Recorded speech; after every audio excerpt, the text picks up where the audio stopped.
Hi, welcome to another edition of Relatable. I am your host, Stephanie Michelle. It's Halloween Eve, and I'm not dressed up this year. You know, I just wasn't feeling it. There's plenty of things to talk about that are quite scary going on, though, right now. Of course, there's been another senseless shooting that brings the total in the U.S. to 293 shootings this year. This one happened to have happened in my personal hero's neighborhood, Mr. Rogers' real neighborhood where he grew up. This is where that shooting happened. And I can't help but wonder what he would be thinking about right now, knowing that this happened and knowing, you know, he spent his whole life really just trying to connect people and teach kids about kindness and, you know, and here we are. So just thinking about that. I'm super tired of hearing about the political blame game. I really believe the real problem is we just don't know how to relate anymore.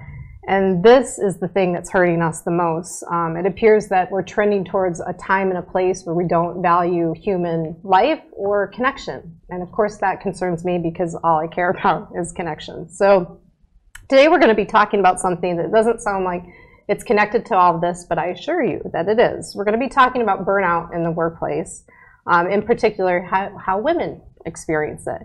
And I feel this topic is timely because we kind of tend to undervalue the soft skills that are associated with feminine traits, but yet we need them. We need them more than ever. We need to understand how to relate, and we need to pursue diplomacy and leadership. We need to stop putting so much value on just independent thinking, really, and inspire leaders to build diverse teams of people working together to solve complex problems with empathy and understanding in the mix. So this is kind of what I believe, talking about why women get burnout in the workplace and what we can do around that, and is really important right now because we need to keep women in leadership positions. So with all that being said, I want you guys to meet our guest today. Our guest today is Georgii Speakman. She has an extensive global career in strategic business development in PR and marketing, brand consulting, social and digital, and influence marketing and communications, from startups to Fortune 500 brands across the cross-section of entertainment, disruptive innovation, media, and tech. As a director of influence marketing, Georgii built the first entertainment division for the U.S. largest influence marketing network. Georgii holds various advisory roles with nonprofits and VR, with associated companies, and is the creator of the People Series, a content platform that produces interviews, stories, and cultural musings on entertainment, news, media, and tech, with an impact on with a social impact lens. We like that. Georgii also contributes as a freelance writer to West Hollywood Lifestyle magazine. Welcome, Georgii. Thank you very much, How are Stephanie. you doing today? I'm very well, thank you. Yeah? Yeah, today feels good. Today feels good? Yeah. Yeah, there's a calmness in the room. There right now, is, yeah. Yeah. That helped with our little, Our pregame. yes, our pregame. We do some things before the show, Yeah. but at some point we should That was take really that. nice. Yeah, it was beautiful. Uh, Thank you. So I always allow the guest that sits in this chair to share what's on their mind. I do at the beginning, so I think it's only fair. So the question I want to ask you is, like, what has your attention right now? How much time you Where do I got? start? Yeah, right. I'm feeling really good at the moment because, as I shared with you guys just earlier, I got news in the last sort of 24, 48 hours that my new 3-year visa is going to be coming through. I don't have it in hand yet, but it will be coming through. It's all good. That has lifted a huge weight because it's taken, a good 6 months of work and prep and hours upon hours of work. So that's, now I'm in the mindset of, okay, great, that elephant out of the room or on my shoulders is sort of moving on finally, even though I love elephants, but thanks for coming, see you later. And now I can forward plan for what the future of my business in Outlier and everything that I'm doing can now look like. And I feel more empowered to sort of launch and position the company in the way that I've always envisioned for the last however long. So that's awesome. Really at the forefront of my mind. And of course, then that relates to how I wish to have my clients show up. and some of the plans that I have that I can bring to the forefront now moving forward. Yeah, well, congratulations. Thank you. I can't wait to see it, like when it's officially in your hand. Because that's another layer. Right, it is. Like, yeah, and then I have to leave the country, get it stamped, come back. So that's the third part too. So will you go home? No, I'll probably just run up to Canada, to Vancouver. Yeah, that's what most people do that, right? Yeah, I hear about those Canada trips all the time. Not a bad place to go. Well, so speaking of career path and ambition, let's talk about that. So when we first connected, we had Chris Denson that's been on the show. Shout out, Chris. Friend. Yeah, shout out, Chris. We love you. Thank you. Chris was on at an interesting time, and we'll talk more about this off camera. Well, I had fallen. I'd hit my head. I had like a concussion the weekend before he was on. So I was still a little bruised. So every time I think about Chris, I also remember what was going on at that time. And it was a little... you associate him to a concussion injury. It was a little, I had a head injury when I interviewed Chris, and he probably felt that way about me too. No, it was interesting. Anyhow, so we're talking today about burnout and experiencing that. And, let's just talk about, what have you noticed in the culture, in your work culture and your experiences? I mean, I know you've worked here, you've worked in other countries. Like, what have you noticed in the culture of the workplace that contributes to women experiencing burnout? God, there are multiple layers to that. And where would I begin? Because there are probably different conversation streams within that, which I'm sure we'll have the chance to touch on. I think there's probably more pressure on women now, these days, than ever before, to find their voice as an entrepreneur or an intrapreneur. If they're employed full-time, how they're making and creating impact, as well as then I think so many women at the same time as feeling empowered, they feel pressure to find their own voice, and as a result, find ways to show up independently as an entrepreneur, female entrepreneur, and create sort of impact and change, and really follow through on the voice that they've always sort of wanted to have, right? I can really primarily speak from an immigrant or foreigner's sort of standpoint in my own personal experiences. From a cultural standpoint, Australia, I would say, has more work-life balance generally. I keep hearing from the Americans, the Aussies have more holidays and things like that. I'm not sure if I off for maternity, like whatever. Oh God, they're totally supported. All my girlfriends in the corporate world have had like 6 to 12 months paid leave, and then their job, they've got X amount of years to return to their the same role, which is incredible. So very different from that standpoint. But I guess it's probably more so LA, New York, perhaps. Again, I can only speak from my experiences working in LA. But it's a very, very strong and demanding work culture here, and there's not a lot of boundary. So there's work and life, or personal, professional, same. So there is a lot of pressure to show up in many ways 24/7. I know that I've had to in my job roles, especially being a part of the startup culture, and perhaps that's on me for choosing the particular opportunities or being a part of the particular opportunities I've had the opportunity to be a part of or chosen. That has, bred that like crazy pressure to be starting on proposals at 11 o'clock on a Monday night, or getting up at 7:30 a.m. on a Sunday to work on XYZ project, or because your boss calls you, you have to show up. You don't have a choice to say no, and if you do, there's something wrong with you if you say no. And that pressure to over deliver, especially from an immigration standpoint, because you've always got your career attached to your visa. And there's this, I caught up with an Australian girlfriend who's had a very successful career in America for some time. She's relocated from New York to LA, and we were just talking about the fact that we've had this back of mind constant fear and paranoia that if you have conflict with somebody, or you don't do this crazy exceptional job 24/7, and basically, show up in this light of perfection, that your visa could somehow get taken away from you, that it can be. That's a very real thing. That it can be withdrawn, and use it to hold it over. Right, 100%. And then with that, there's depending on the visa, but with a couple of them, you have legally 10 days to leave the country. So even if you've been living here and you've got a whole house, an apartment, and a dog, or your whole life to know that you've got 10 days to leave the country is really crazy. Right. I mean, there are ways around it, but you know, those added pressures are crazy. Yeah. So you've talked about mostly being an entrepreneur and like that experience of like really like, you know, especially in startup, like everybody's wearing several hats and there is this pressure to just do, always doing, right? Like you can't celebrate a successful launch or it's just like the next thing, the next 100%. Thing. So that, I mean, generally speaking, I think everybody in the workforce, male, female, trans, you know, they could say that yes, I can relate to that, like this just constant pressure to perform.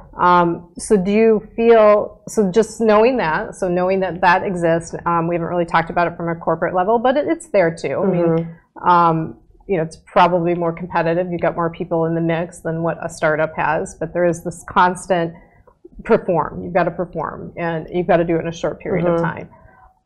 Do you think women experience it differently or get more of it than maybe our male counterparts? She's like, I don't want to step in this. Oh, no, I'm so happy to. That was my promise to you. I'm stepping in it too. Yeah, we're ready to step into it. Listen, I've had some, what I feel to be very sort of prejudice type experiences or sexist experiences in that capacity. Since I've been here, because I think there's a few different things. I think when you're an ambitious female woman and you've got all these different motivations, you know, so you are choosing to show up, you are choosing to work hard, probably constantly prove yourself. You're wanting to make advance. A mark. Yeah, you want to advance. You want to be like a legacy of a good work. Correct. Yeah. You're not here to, you know, screw around. Do you know what I mean? Like you're here to do business and do well and make your mark. And it's not necessarily coming from a competitive place. You know, it would be coming from a competitive place with and against yourself, not necessarily others. But I think as a strong, independent woman, you are at risk always of intimidating other people. In my case, I feel like I've had more of those experiences with men, not women. I feel I tend to get along very, very well with women. I'm very pro-women. I'm very supportive of strong, independent women. But I've had my fair share of experiences with men in the workplace where if they are not trying to hit on you, because if they find you attractive, then they always try and have a crack. If you're friendly, if you're just being yourself, like I would be with you or relating to my dog or my best friend or a family member or whoever, that can be easily misconstrued as you being flirtatious, which you are not. So then you have to sometimes you're at risk of having to control the way you're showing up, which means that you're having to be responsible for overthinking about how you're showing up, which is very annoying because you just want to do you, but half the time you can't. And then if I've had experiences, if they don't get what they want from you, there are a lot of games, you know, games of sort of control or manipulation or power playing, or I own you because you're my employee and you're on the visa, so I've got power over you, and full stop, end of story, so I can do and say what I want. Yeah. So I've had some pretty hot, you know, experiences that have, you know, seen me be very challenged. Yeah, I mean, and so what comes up for me when you're sharing that is like, so definitely have had these experiences too. Yes. And as soon as one of those experiences happens, now there's this other thing that you have to be responsible for. Like, okay, I need to shut that down, but now I need to make sure that this person is still valuing me in the work situation. And, you know, in my experience, so in my experience, is the value there still? So in my experience with this type of thing is if something inappropriate is said or an advancement is made and you're in a work situation or project, and you have to handle that, there's no good way to handle that, and we might go into some of the 100%. Different ways to do it, but ultimately you're making someone else, or someone else is going to feel less than because you didn't respond to their advancement, and they're going to take it out on you in other ways. Yeah. And so then, they can never, like, I don't know if I can fully make men understand really what we go through in this situation, because like, I'm pretty sure that most men are not going to go, oh, she made me feel like a small man now because she's not You didn't put out. I did. Well, I'm not responding. Yeah, or that. I'm not responding to that advancement, and so I'm now going to make her pay in other ways. Right. And that, 100%. and so my experience with this is like, so it's, it's been many times over my career. It's the reason why I work for myself. Why I left some corporate situations.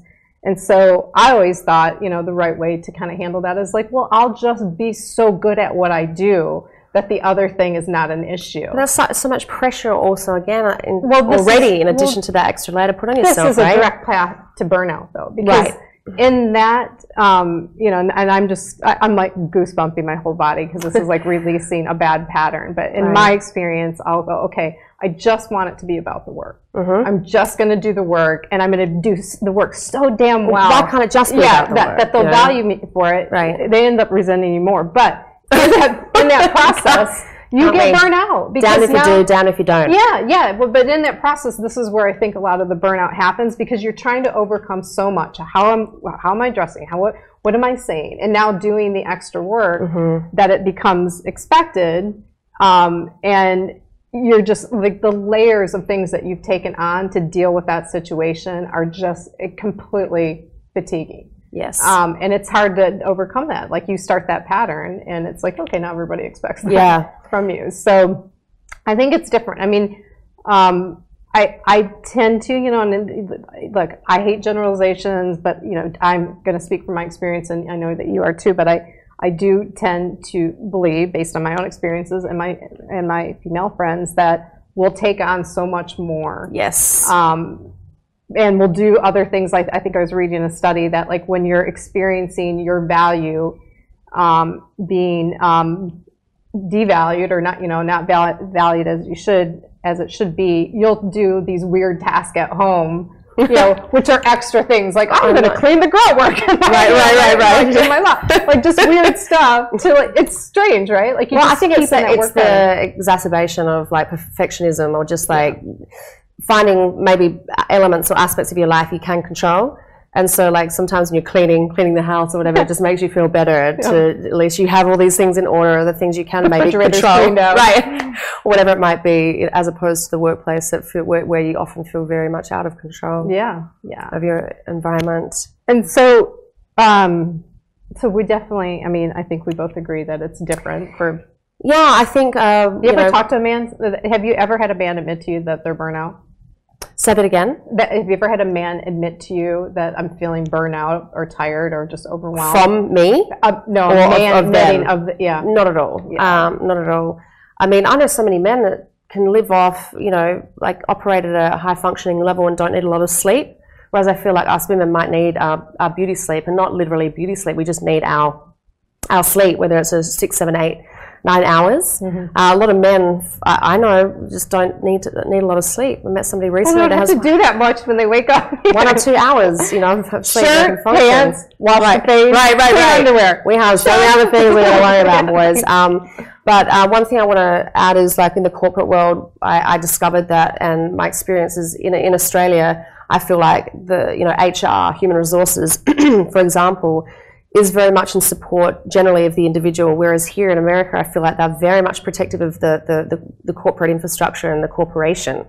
So that makes it additionally hard to seek help and counsel from an HR personnel, because the second you expose yourself vulnerably, even if it's woman to woman, what you've done and what I've learned through experience now is that, oh wow, she's a threat. Okay, we're going to deal with her. Not like how can we support her to help her cope under those circumstances and situations, but rather, okay, we need to now start monitoring her because she's a threat to the company. It's like this could lead to a lawsuit. She's a threat. How do we keep our eyes on her? Which is scary. Yeah, it's very dehumanizing, because now you're just labeled as a problem. And this is a systematic issue in our country too, because it's not just businesses. It's like church systems. It's like, no, we don't want to put any attention on something that's not right or something that's been done wrong here, but actually it's an opportunity. Like, things happen to allow you to look at a situation or look at how a procedure and go, oh, you know what, maybe we had a blind spot here. Like maybe we could do so much better. Yeah. Like you had this experience, maybe there's 6 other people that are having this Absolutely. experience. But that's not how it's Right. handled in most Yeah, cases. no, there's some fundamental things that have to change. But, you know, the other thing is that as women that are aware, environmentally aware, you know, just consciously aware, that practice mindfulness, you know, and just self-aware in that way, you ask yourself a lot of questions. So for me, I almost internally combusted on a couple of occasions, hence the burnout, of too much internal ideation, of assessing these situations from so many different perspectives and angles to try and find the solution as to how the hell I can cope. The tough thing is that when you can't obviously control the outlook and behavior and the sentiments of another human being, in my experiences, male bosses, you can't, you know, there's only so many things you can control. You can only control what you can control. Your reaction. Which is your reaction, yeah. But it becomes increasingly challenging because if there's bullying in the workplace or just certain mistreatment and all these different things, you are so closely and carefully trying to monitor your, number one, the way you're interpreting a situation. Number two, you know, in that moment, trying really hard not to react because you're already burned out, like emotional and like tired and angry. But then just like, how do you show up in a professional way so that you're not giving that person ammunition to then continue to hold something against you? But then, you know that a situation is not being handled right. So then it's kind of like in that moment, how do you not even, it is kind of a game, but like how do you outmatch them, or how do you show up in a way that, I mean, it's very exhausting. So it's not even what's happening outside of you, it's actually what's happening inside from the internal ideation. You know, how do you get this boss not to see you as a bitch?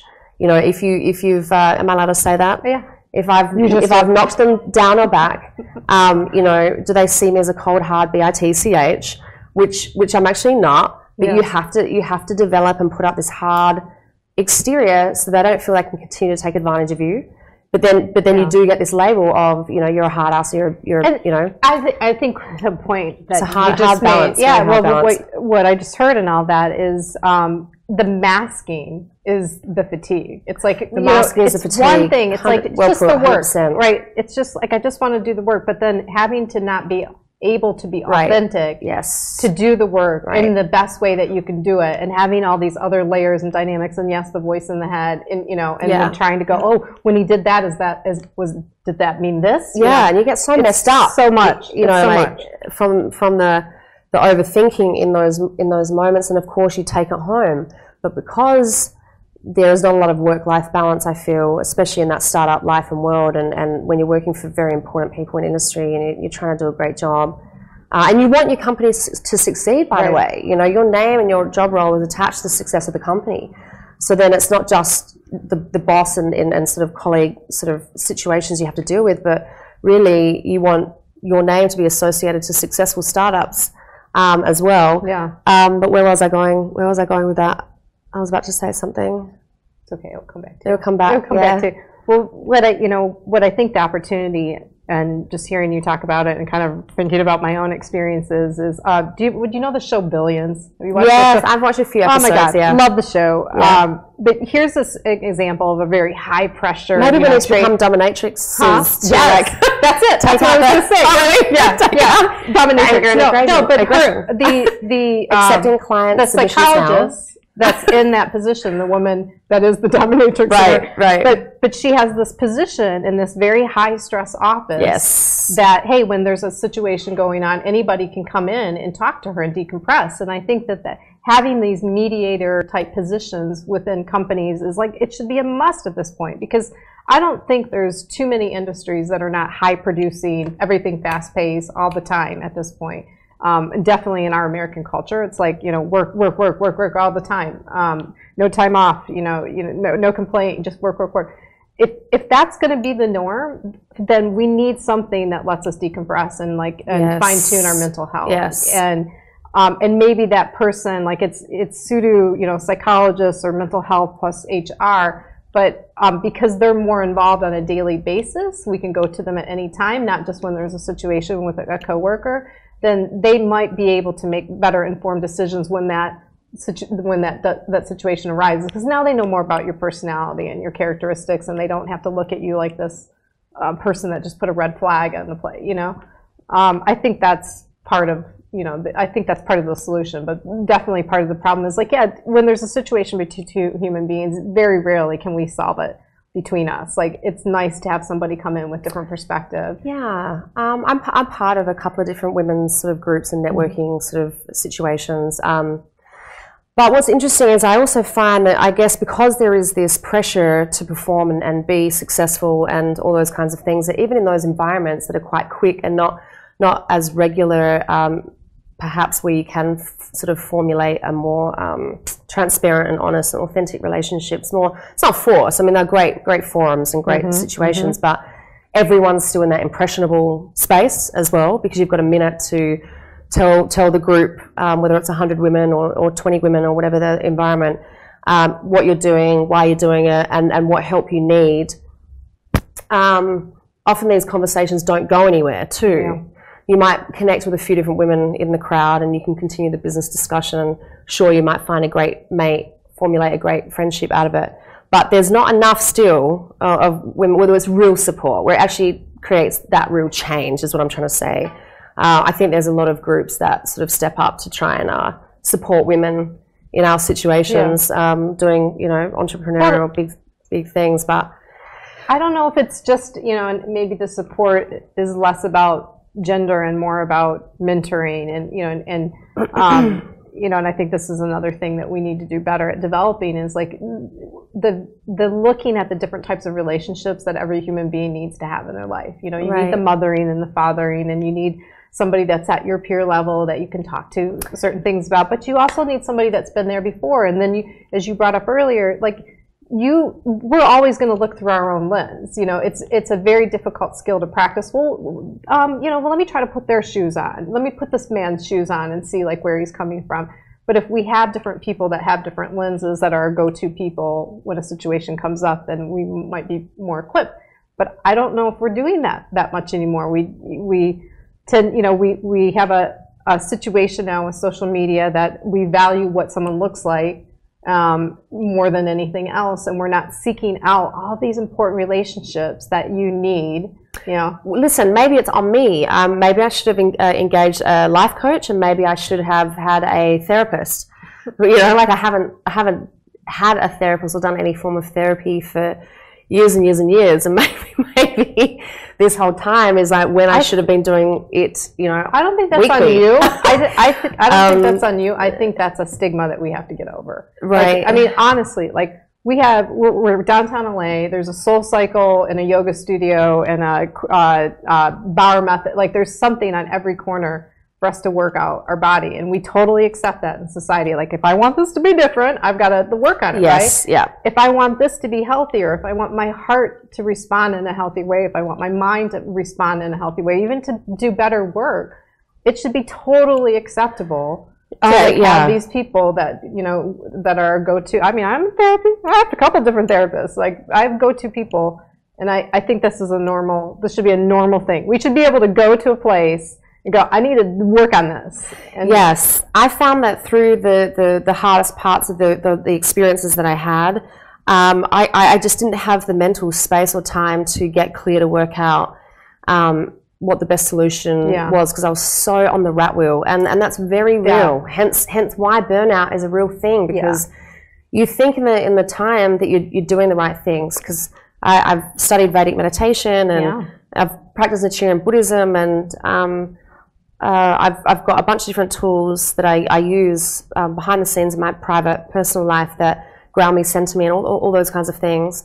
I think, I believe in the power of prayer, all these different things that are very powerful tools. But honestly, you get on this rat wheel where you are so exhausted, and you're doing the 18-hour days, that you just don't have the extra 20 minutes or half an hour to meditate, or extra 45 minutes in the morning to meditate and then do yoga stretching a lot of the time. And then you're at the office till 10, 11 at night, and all you can fathom doing is get home to either have a hot bath and then pass out, or sit up in bed and continue working. You've got deadlines or something the next day.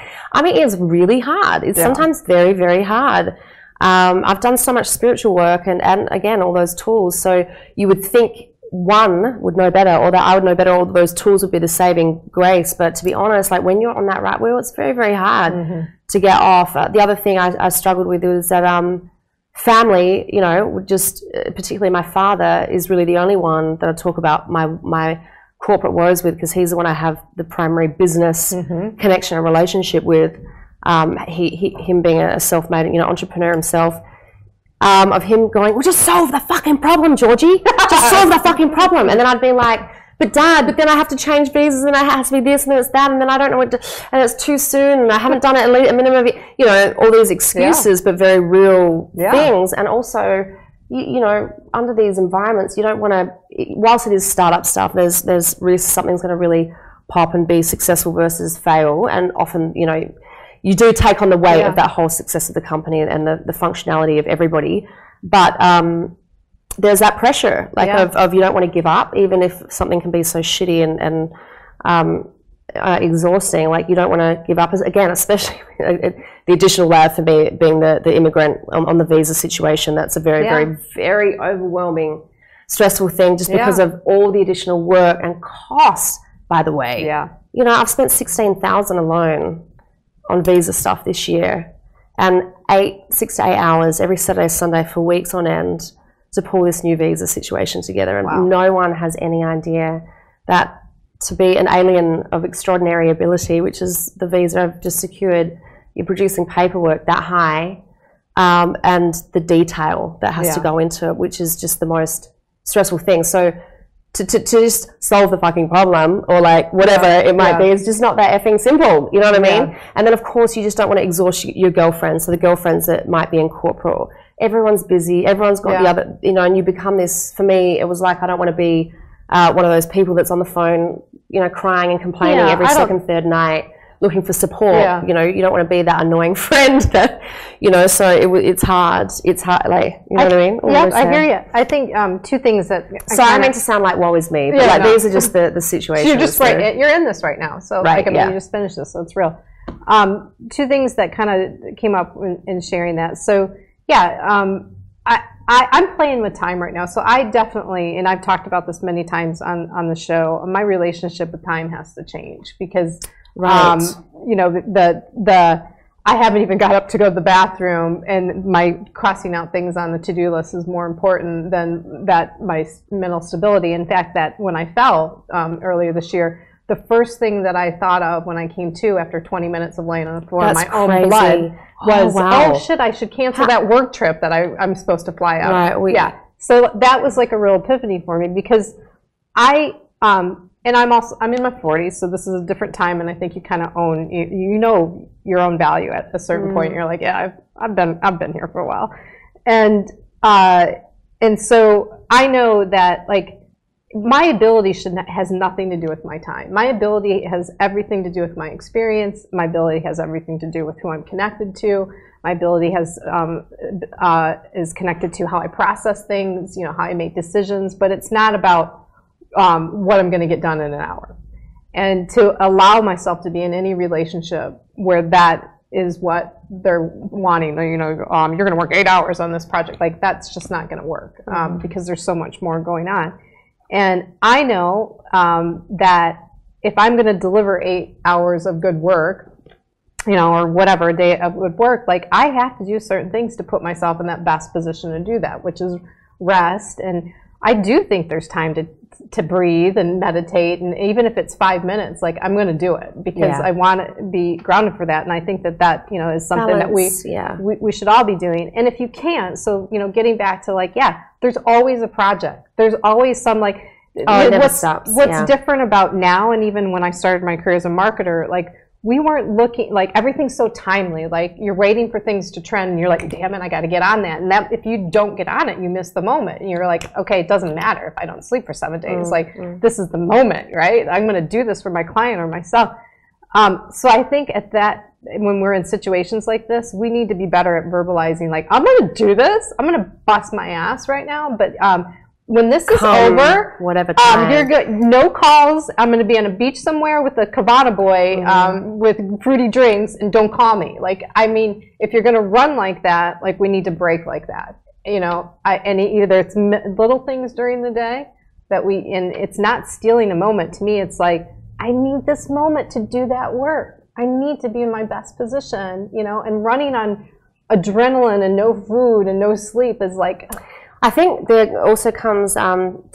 It's interesting to me to see so many people not aware of how their body is feeling and connected in that way.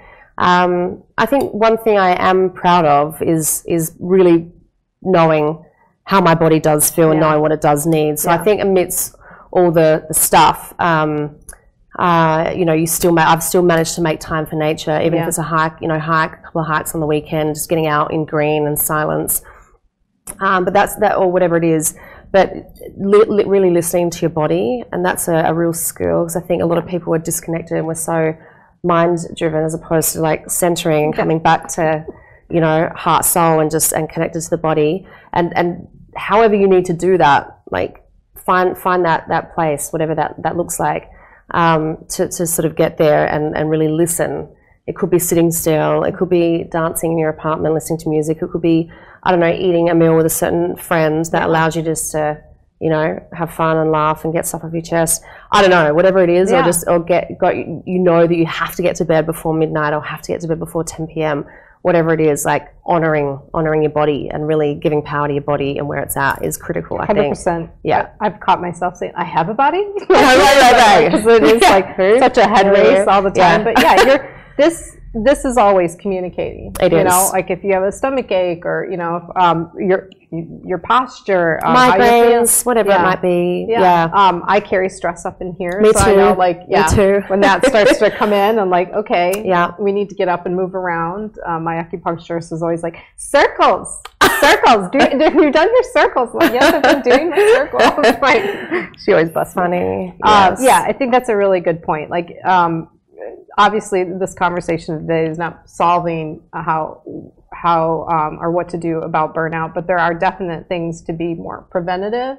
Yes. You know, and I think like really the time thing, like watching your relationship with time, and then how you choose to communicate, and even how you communicate to yourself. So like, you know, you talked about earlier, like when you're stressed, when you're pushed to the limit, this internal dialogue is very intense. Oh, it's just unstoppable. Like, yeah. Like, there are nights I didn't sleep at all because it was just so powerful that I just couldn't, you know. And so sometimes we have to tell that voice to go, you know, look, this is not helpful. You want to talk to me this way after I've had 8 hours of sleep, it's fine. Yeah. But it's not helpful right now. Well, sadly, the issue with all of that is that you just go into overdrive. So then you start, for me, you know, what led to my burnout on a couple of occasions is then just the, I kind of touched on it, but like the internal ideation, it just doesn't stop. But then it plays into fear of failure massively. And then, you know, it just goes on. And so those stories that we all have,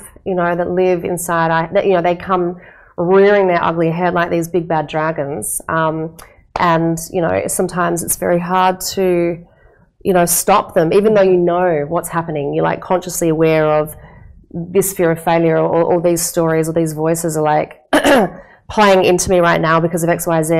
But you just don't have a lot of the strength, the physical strength, or the health there in the first place. You're already leaning towards burnout. So know how to stop it. Yeah. So again, it's just that feeding into it. If you can get off that train of, you have to learn what your tools are. Yeah. So the tools are different, obviously, for all of us. So what works for one person is different for another, I think. Tools, really understanding how you work, how do you work best, like what tasks, like there's certain tasks. Catching yourself in advance before you start going off the bandwagon. Yeah, there's certain things that I can do in the morning that I can't do at night, you know, that like I like to write in the morning, you know, but I don't write as much at night. Trying to get that routine down as much possible. I think so. But communicating that too. So, you know, the other thing, like, you know, we get into positions, we get in projects, and the last thing that we do is like, well, let me explain how I work. You know, this is how I want to deliver my best work, and this is how I know that I can deliver my best work. And like having those conversations ahead of time I think are helpful. Otherwise, you know, everything that we're talking about, like we're talking about the situation after it gets so bad, and then you're in this situation where you're like, do I confront it now? Do I continue to ignore it, or do I leave? I mean, those are the only three choices you have. Yeah. And any one of them is going to come with a lot of resentment. Sometimes you just don't even know, because you can't even think goddamn straight enough to even know, like, have that answer or clarity, you know? Hence, again, why you end up leading to burnout.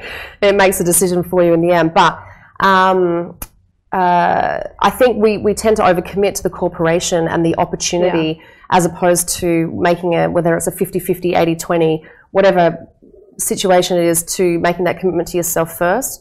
So making that decision to show up and commit to yourself, your health, well-being, scope of capability, and how, as you said, how you want to work, and communicating that, and standing in that grounding position, and that self-awareness and empowerment, communicating it to your team or boss or whatever the situation is, just as much, if not more, as you would commit to the company and the company's needs. I think before it gets the better of you.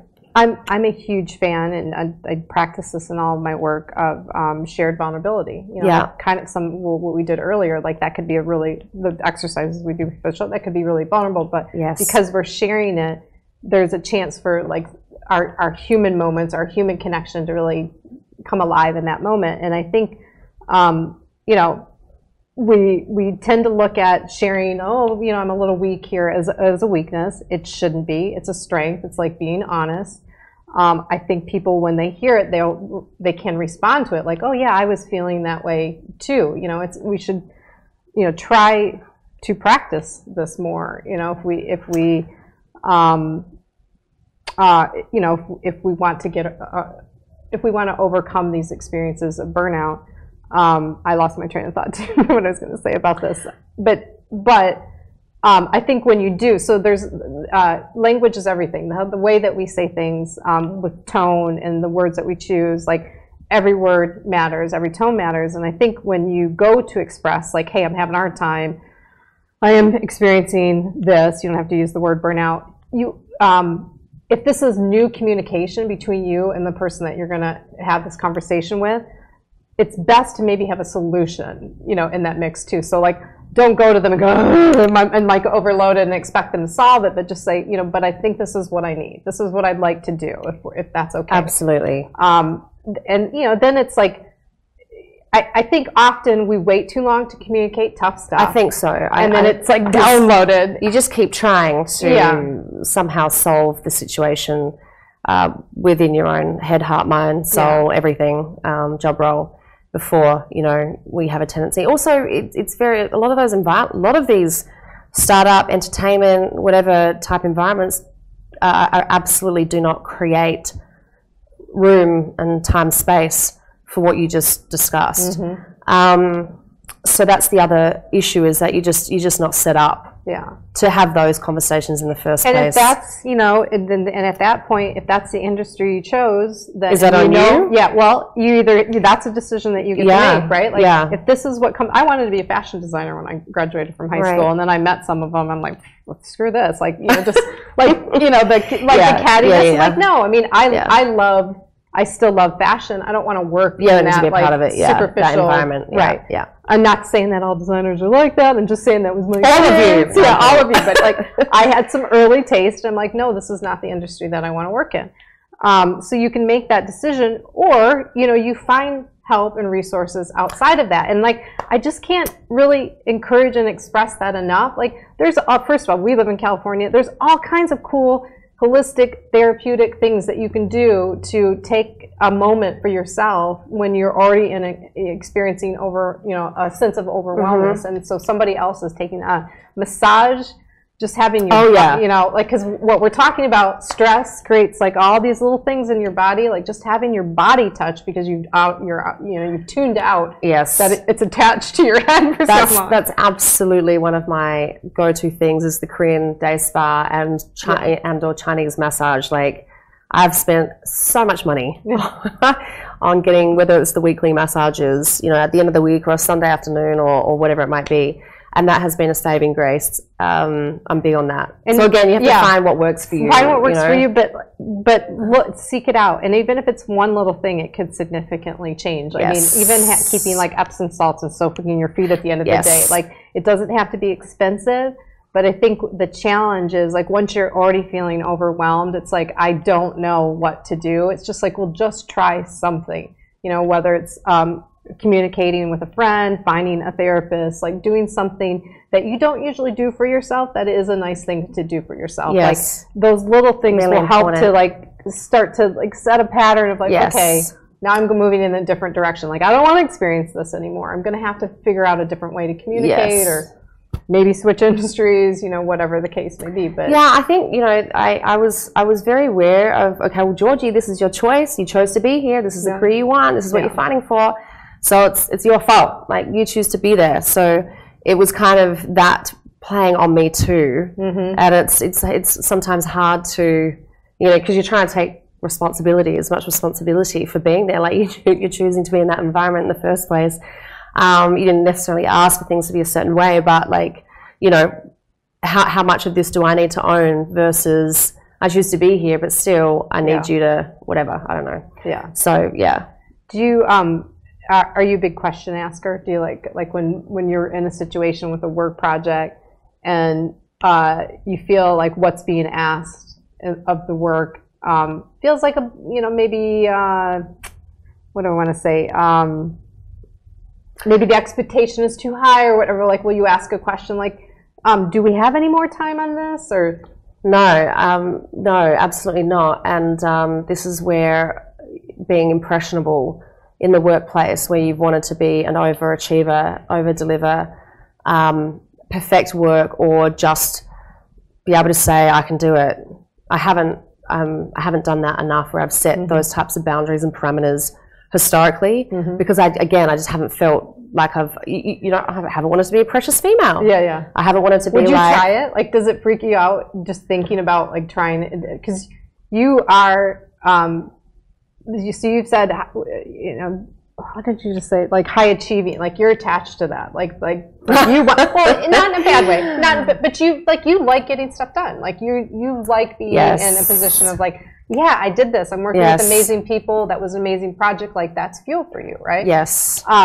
Does it freak you out to even like consider being a little like, hey, is there a better way to do this for the well-being of me and the team? Would that be like, 100%. I haven't, that's just absolutely not been under consideration. I mean, my last job role was, you know, global vice president of marketing and brand strategy for a startup. And I had teams I was managing in Europe and here. And, you know, so that was round the clock work. I mean, just saying no or setting boundaries or, it just wasn't really an option. It just wasn't. And also the language barrier in that case, for example, trust, that was not a culture, for example, of where there was any of that type of communication. They would have looked at me as though I was some alien. Which I am. I'm an alien of extraordinary ability according to the O1 visa, but anyway, so if you can't do it at work, can you see yourself doing it in another, like in personal relationships? Yes. So I have to say now, with the work that I'm doing now and this year, I'm way better at it because I've obviously learned and I've had some big realizations and obviously the come to Jesus type moments, and I think I've taken my power back by choosing to do what I'm doing today. And you know, I'm way more capable of communicating expectations and boundaries, and I feel so much more empowered working for myself. And even though there are other things and layers to worry about, such as you know, making money moves and getting the right amount of money through the door through XYZ, as well as doing amazing work and all those, the balance of everything, I've never felt so empowered. You know, and I'm better at communicating with my clients now. That everything is on my own term, really, you know, more than it has been in the past. So you can do it. So that's, I wanted to make sure you can do it. And maybe what's coming up, like, and I'm just kind of reflecting on my own experiences too, is like, I can do it too. It's just like, I get to choose who I'm going to reward with that. Yes. Like that work has to be worth it for me. Like there's an evaluation. Yes. That relationship has Yes. to be worth it for me to put myself in that situation, because I want to do good things on this planet, and I am leaving a legacy behind me. And you know, that and maybe even just playing in the spiritual, like that's more important to me, that accountability, than working so hard for someone that, you know, is not impacted. Like there's just no impact other than whatever that project at hand is. Like that's just not. I'm not going to make a decision to give my best to something that's not bigger in the space of time right now. Like that's just personally like that's what I've decided. It's just like, look, I can do it. I'm capable. I call it workhorse mode. I was raised in the Midwest. Like the nicest thing you can say to a Midwesterner is like, you're a hard worker. You know, it's like, yeah, you're a hard worker. Let's drink this. Seriously. So, you know, I can go in workhorse mode, but I think where I am in life right now is like, I'm going to choose what that is at this point, because it's just, I'm too valuable. I mean, honestly, I'm just going to say it. I'm too valuable. You know, you are too, like to just put out that in a hamster wheel, I think. And I, you know, maybe we get to have this conversation in another 6 months. Like I'm playing with that time and space to see what happens, you know, what the rewards are for actually being able to say that and choosing. So last week I got into the habit of doing the 8 a.m. to 1 a.m. days of pretty much like non-stop, just working. Yeah. And then of course I fell sick. Yeah. By the end of last week. And this is off the back of an intense New York trip of going hard and whatever. A lot of people have the sniffles and things at the moment. But I came to the weekends where I have obviously, as I said, like been doing all these crazy hours of the visa stuff and whatever. This was the first weekend in a long time that I literally did not do anything, and I almost didn't know what to do with myself on Saturday. And I was in some kind of trance, and actually I was better sort of by the Saturday. But it was a nice little reminder, without me having a crazy like week or 2 week long flu or anything crazy, to go, okay, that's fine. You got some hardcore hours in, but you got to remember to balance. And I think this year there have been moments where I've gone, you know what? It's going to be better serving for me and my clients or everything that I'm doing if I take this Friday afternoon off. That's my point. I just don't really feel it today. Today I just want to potter around the house, water the plants, and take my dog for a walk, or see a girlfriend for a long lunch and just chill out. And, you know, you do have to take those moments out to actually reconnect with yourself, which makes you more connected and happier to, you know, with the work that you're doing and all that kind of stuff, and your ability to show up to others. So yeah, I agree. I'm glad that you did that. Yeah. I mean, it's look, there's, like I said, there's no perfect answer to this. Burnout is something that you're going to experience in career. I think being preventative, we've talked about everything that I think we could talk about. Paying attention to your body. Yes. Being able to communicate. Being able, if you're going to work that hard, scheduling in some downtime, you know, really like, hey, I'm going to go to a spa, I'm going to take a vacation, and letting everybody know that, you know, ahead of time, like, yeah, I'm here, but we're going to do this. And then I think the most important thing, because I do believe this is a part of our culture, that if you are experiencing this, like don't accept it. Okay. I think the number one thing, don't accept it. Is like that's the norm. Is just look for things that you can do that are just turning that dial in a different direction that's good for yourself. So like taking the time to do certain things, and then asking yourself, like, are you in the best position? And I think the answers, I mean, I think the answers come like, you know, I go back to authenticity a lot. If you're not allowed to be your very good point. Authentic self, you might not be in the right environment. And then you need to figure out, you know, make a list of what does that look like. You may have had high hopes for the job role, position, or whatever, but yeah, if you're not allowed, if there's no room for you to sort of, as you said, communicate, achieve some form of balance and all that kind of stuff, maybe it's just not. Because the masking, I'm going to go back to that. I think the layering of like, this is not me, this is how I have to be in this environment, that shit is heavy.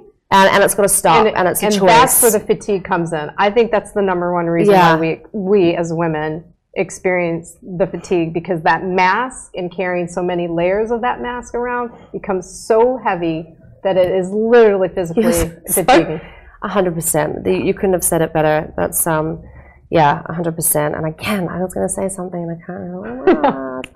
Because we're experiencing fatigue. No, but the change has to start with us, and you're really right about like we have to take action, like everything, to say like not go off on that whole enough is enough sort of path, but like you just have to really form the boundaries and sort of do it now and not be afraid to do it. Like now is the time where there's enough conversation in our culture and society and our personal and professional lives now where we're allowed to speak up about this stuff and take action and go and take a stand. 100% agree. And I'm just going to bring it home to what I said at the beginning. I mean, why I'm having this conversation now and why I really wanted to do this with you is I think there's more at stake here, because what we're talking about is communicating, like, hey, maybe that deadline is too intense, or we're not talking about being babies, because we're both willing to do the work, and I think a lot of women in positions in industries are.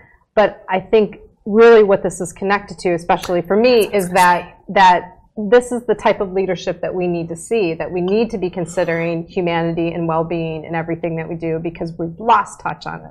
And if we can kind of correct that a little bit in our workspace and our industry, I think it helps our culture, society in general. So I think that's the big opportunity here, is like why we don't have these why we don't talk about, hey, this doesn't feel right. Like, we're going so fast on this project, but something's off. It doesn't feel right. Like, can we talk about that for a minute? Yeah. Like, I've got some thoughts around it. And I see it happening to so many of my friends, whether they're working in a talent agency and doing the crazy hours, having to worry about all the politics and whatever it might be. But a couple of points, which I just remembered, thank God, just in time, which is that even though you might think and feel you're a superhero, like I have many, many times where I think I can just do it all and keep going, is that it's literally not sustainable. Yeah. Like, there will come a time that you will experience something, whether it's burnout or maybe nothing to that extent. But Arianna Huffington went through it. So I attended that conference a few years ago through Business Chicks, and she spoke and she wrote her book, and I can't remember the name of the book. But she was amazing because she was one of those women, Sleep, and she now makes time, balances, disconnects, does her thing, all that kind of stuff, and is still just as successful. But, she had to go through her thing as a female entrepreneur where she experienced crazy burnout, and at the expense of her family and friends. Well, and I think I loved when she was turning around talking about this, and I think the thing that we haven't talked about, and I think this is a good way to end this conversation, is this absolute myth of independence is bullshit. And it needs, like, this whole idea when we see somebody's social media profile, oh, look at me and all the stuff that I've done. No, you didn't do all that by yourself. You had people, you had mentors, you got to, you have your dad, he inspired you in a certain way. And like, when we overemphasize independence and de-emphasize interdependence, we really do ourselves a disservice, because we need each other. Like, we're in interdependence, in so many different interdependencies right now. With the landlord that owns this building, the person that keeps the electric on. Like, we need to honor that. Like, and really look at, pay attention to the smaller things that are all just incredibly valuable. And so I just think this idea of like these mono leaderships and I'm just as guilty, and this is why I'm passionate about it. Like, I can do all this. I don't need any help. You know how hard it was for me to like start hiring people? Like, I do it better. And I get this from my mom. Start dreading it. I'm like, no, I keep doing everything myself and for as long as I can. It's just really silly and nonsense, and I think that we do ourselves a disservice when we say, I'm the only one that can do this, and I did this all by myself. And it's like, well, if you did that, great, I want you to be honored for your accomplishments, and everybody does, right? But also honor, like, I've had a million inspiring conversations and mentors and things that I learned from, and I just cannot. I do a disservice to everybody by not admitting that that's there, and not continuing to develop them, and continuing to encourage people to develop those relationships as well. Yeah. So thank you, Stephanie. That was awesome. Yeah, agreed. So awesome. Yeah. So anyhow, I'm burnt out of this conversation. I'm just kidding. All right. So we get to do something else together, so we can like learn a little bit more about you and connect with people that are watching. So one of the things that we're going to do is, so I always say, like, look, out of all of this, like, really what I'm just promoting is talking and relating and communicating and taking the time to connect with people like this. And I encourage everybody to do that as well. And so I'd like to give each guest an opportunity to, like, shout out somebody that, like, yeah, you know, you have been there for me, or I've learned things from you, and, like, I don't say this enough, but I want to, like, give you a shout out and say, hey, I'm thinking of you, I love you, whatever. We call the hearts fall. Yes. Do you have? I'm already getting emotional just thinking about it. So I have tissue. Try and contain myself. Yes, 2 male figures in my life, actually. My most recent, I'm just going to call him a best friend, but he was a partner. He was my boyfriend in recent times. But Andrew Doquill, he's in Australia, but he has been unequivocally, unbelievably, unconditionally supportive and encouraging of me. Met me at a really tough time. He met me at a burnout time, and through our connection and friendship has just been so beautiful and so powerful, and such a positive influence in my life. So Andrew, thank you. And then, of course, my father, because he's like, see, I'm getting emotional. It's so silly, it's so crazy. It's because he's been my biggest foe, like biggest reflection and mirror. So I blame him still to this day for like me being the crazy, overworking perfectionist that I am. But at the same, because of just the way we were raised and like the pressure and expectations put on us, particularly me. But at the same time, he's like also one of my biggest, supporters. That's awesome. So I thank you very much. She loves you, Dad. I totally feel. I hate you too. Most of the time. But that's not love you. Intense. You feel everything for your dad, right? Yeah. Like everything. Yeah. I always joke about, I wish that I could somehow let people know what it feels like in the studio, and like I felt that. Like I'm a softie deep down, so I'm hopeless. I cry at, like, if a tree is falling from, a leaf is falling from a tree and there's the right song playing in the car at the same time, I'm probably going to cry to it too. I love that. I mean, I've cried on the show. It's funny because I spoke at a conference last week and I told somebody about, I'm really advocate for shared vulnerability, and she was like asking me more questions, like, what does that mean? And then I told her about the show, and she's like, do you cry on your show? And I was like, yeah, I've cried a couple times. I mean, I didn't intend to, but like, I don't really, I feel like this stuff that we push down, part of why our country Well, you're right, so and thank divided. you for giving me the opportunity to do that, because, I mean, I do express gratitude, but maybe not enough in that way, so that was really nice to have the opportunity to express that towards them. So See, and hopefully other people will do that as well. Yeah. All right, so thank you for all of this, for the conversation, for your frankness, for letting us feel a little bit of your relationship with your dad, and we get to do one more thing together. Okay. So I always issue a social challenge of the week, just something for people to like try, that might connect them to new people or connect them to their self in a different way. It's always something inspired by our conversation.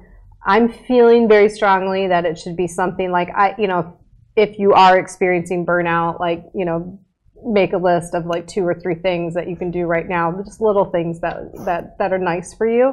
What are you feeling? Like, what can we add to that? Yeah, I cannot encourage and stress enough how important it is, whether you are a meditator or not, to just simply sit quietly and still with yourself.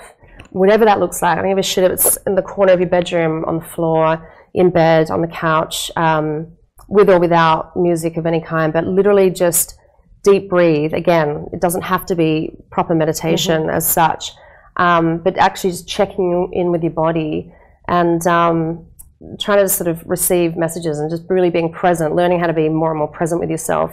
Don't put the pressure on yourself to see that as meditation, because a lot of people go, I can't meditate, running is my form of meditation. That's not the same thing. Meditation is meditation. You learn from gurus and all that kind of stuff, and whatever they call themselves, teachers or whatever, that, meditation serves a specific purpose. But so forgetting that, just actually sitting still with yourself is so, so powerful.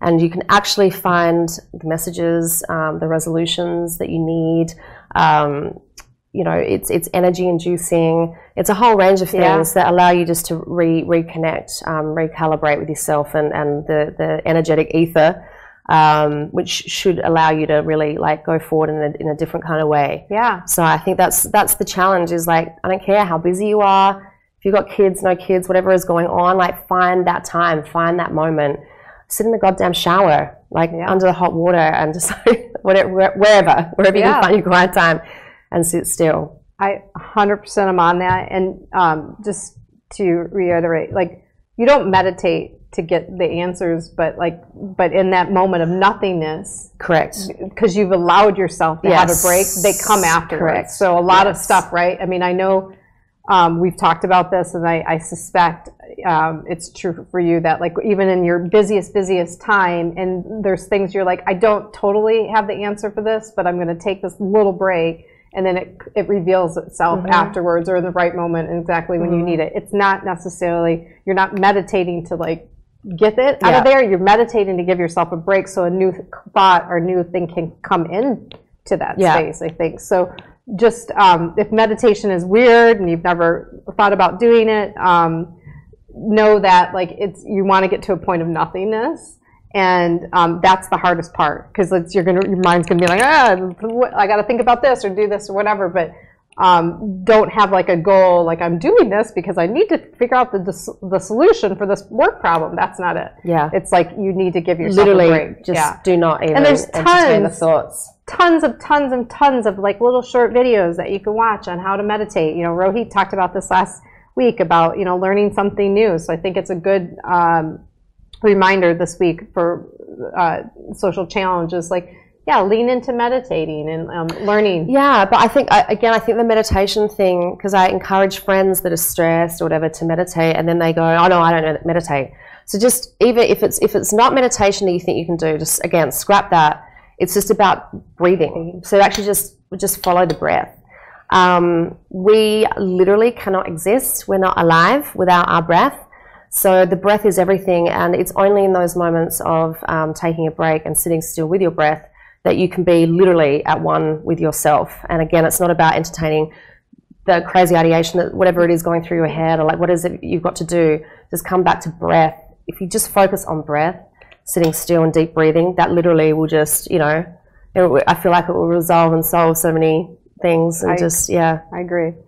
All right. Feel better. Well, we're going to leave you with with those awesome tips: meditation and breathing and doing something nice for yourself. All of these things.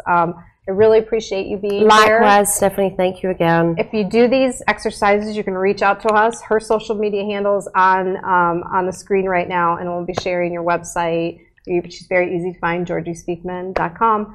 We'll be sharing all that. So if you do the social challenge, reach out to us. Let us know how it went. Thank you. Right? Yes. Yeah. And so that brings us to the end of the show. Next Tuesday is, of course, Election Day. I hope you all know that. You know, if you're voting by mail, or even if you're going to the polls, like, there's tons of cool websites to go and look at what's on the ballot. I think Vote 411, or it might be 411vote.org is something to look at. But there's all kinds of information that you can look at to make an informed decision. We will be talking about that next week, and I'm going to have on Maggie Shelton, who is she's just a badass. She's an activist. She is a social worker. She's just going to have amazing things to talk about voting and taking care of ourselves. That's exciting. Yeah. Good luck with that one. Exciting time. Yeah. So thank you for being here. As always, I just encourage everybody to relate with your core curiosities. See you next week. Bye.